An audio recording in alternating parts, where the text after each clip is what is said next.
Sasaran keselamatan 1, yaitu mengidentifikasi pasien dengan benar. Apa itu identifikasi pasien? Identifikasi pasien adalah suatu upaya atau usaha yang dilakukan dalam sebuah pelayanan kesehatan sebagai suatu proses yang bersifat konsisten, prosedur yang memiliki kewajiban atau yang telah disepakati, diaplikasikan sepenuhnya, diikuti dan dipantau dan mendapatkan data yang akan digunakan dalam meningkatkan proses identifikasi.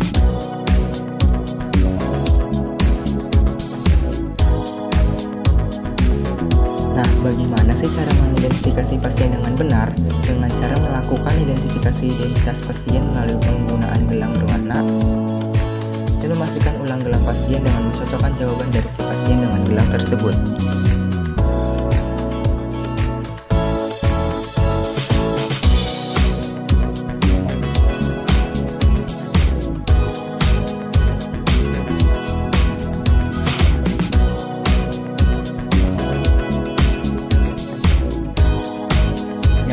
Akibat kesalahan identifikasi pasien, biasanya terjadi adanya ketidakcocokan antara pasien terkait dengan identifikasi pasien yang akan mendapatkan pelayanan kesehatan, dengan menimbulkan potensi kejadian yang tidak diharapkan, kejadian nyaris cedera, kejadian potensi cedera, dan kejadian tidak cedera. Sasaran 2, yaitu meningkatkan komunikasi yang efektif. Kira-kira komunikasi efektif itu seperti apa ya? Komunikasi dalam pelayanan keperawatan merupakan salah satu komponen keterampilan utama yang harus dimiliki oleh seorang perawat. Komunikasi efektif adalah pengembangan hubungan antara tenaga kesehatan dokter, perawat, dan tenaga kesehatan lainnya dengan pasien secara efektif dalam kontak sosial yang berlangsung secara baik, menghargai kemampuan dan keunikan masing-masing pihak dalam upaya menyelesaikan masalah kesehatan yang dihadapi oleh pasien secara bersama-sama. Selanjutnya yaitu contoh komunikasi efektif. Pertanyaan pertama, apakah perawat menyampaikan hasil pemeriksaan tanda-tanda vital kepada pasien? Kedua, apakah perawat menyampaikan perkembangan keadaan pasien kepada tenaga medis lainnya? Sasaran 3, keselamatan pasien. Jadi, sasaran 3 itu tentang peningkatan keamanan obat yang harus diwaspadai. Sasaran ini dilakukan untuk mencegah terjadinya kesalahan dalam pemberian obat. Setiap obat jika salah penggunaannya dapat membahayakan pasien, bahkan bahayanya dapat menyebabkan kematian atau kecacatan pada pasien, terutama obat-obat yang perlu diwaspadai. Obat yang perlu diwaspadai adalah obat yang mengandung risiko yang meningkat bila kita salah menggunakan dan dapat menimbulkan kerugian besar bagi pasien. Contohnya seperti perawat melihat dosis dan anjuran pakai obat sebelum diberikan kepada klien.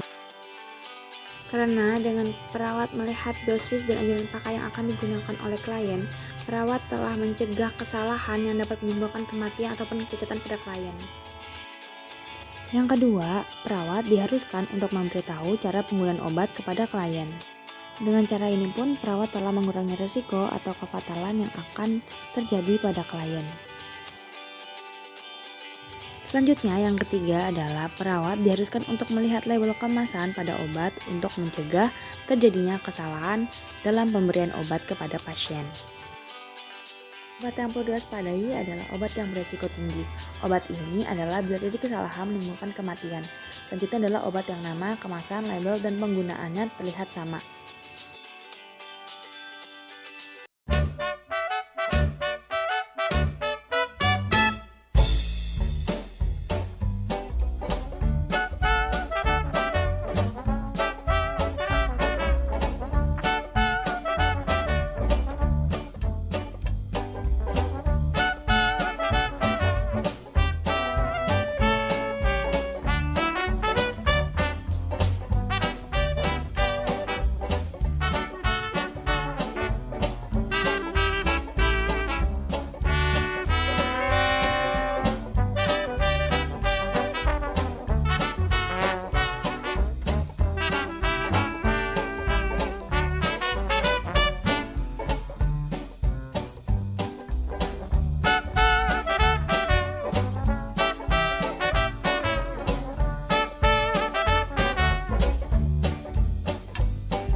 Sasaran yang kelima adalah mengurangi risiko infeksi terkait pelayanan kesehatan. Pencegahan dan pengendalian infeksi merupakan perhatian utama dalam tatanan pelayanan kesehatan. Untuk mengatasi infeksi merupakan tanggung jawab seluruh komponen yang ada di rumah sakit. Untuk mengurangi suatu infeksi yang terkait dengan pelayanan kesehatan adalah dengan menciptakan hand hygiene yang efektif.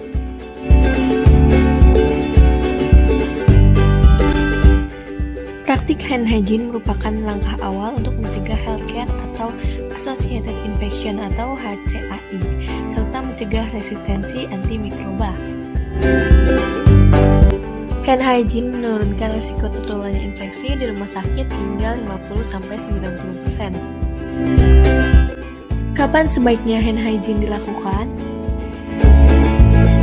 Sebelum kontak dengan pasien, sebelum melakukan tindakan aseptik, setelah kontak dengan cairan tubuh pasien, setelah kontak dengan pasien, dan setelah kontak dengan area sekitar pasien.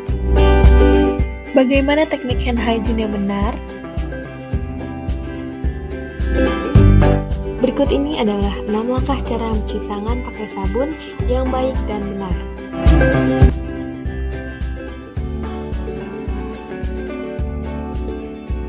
Tuangkan sabun 5 ml ke telapak tangan. Yang pertama adalah gosokkan kedua telapak tangan. Yang kedua, gosok punggung dan sela-sela jari tangan kiri dengan tangan kanan dan sebaliknya.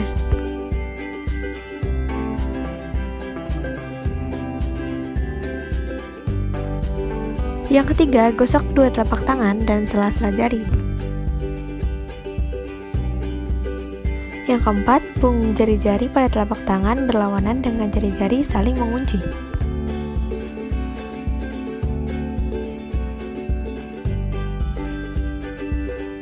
Yang kelima, gosok ibu jari kanan berputar dalam genggaman tangan kanan dan lakukan sebaliknya. Dan yang terakhir adalah gosok dengan memutar ujung-ujung jari tangan kanan di telapak tangan kiri dan sebaliknya.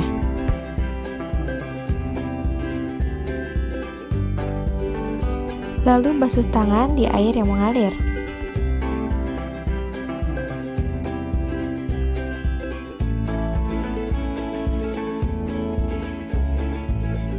Keringkan tangan dengan kertas tisu cukup 1 lembar.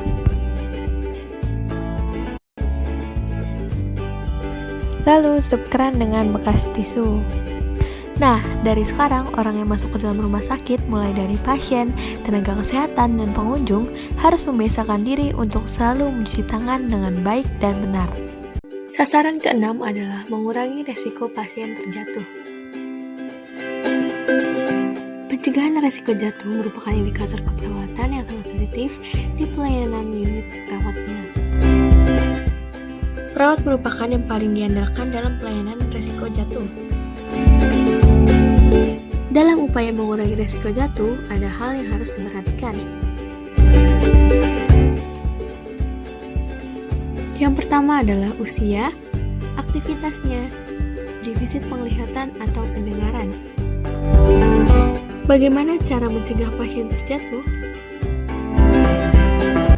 Berikut ini adalah tips pencegahan pasien risiko jatuh. Yang pertama adalah pasang gelang kuning sebagai tanda bahwa pasien beresiko jatuh. 2. Pastikan bel mudah dijangkau oleh pasien. Yang ketiga, pastikan roda kasur pasien terkunci. Yang keempat, naikkan pagar pengaman kasur. Yang kelima, bantu jalan untuk mobilitas. Yang keenam, libatkan keluarga pasien. Yang ketujuh, edukasi pasien terhadap resiko jatuh.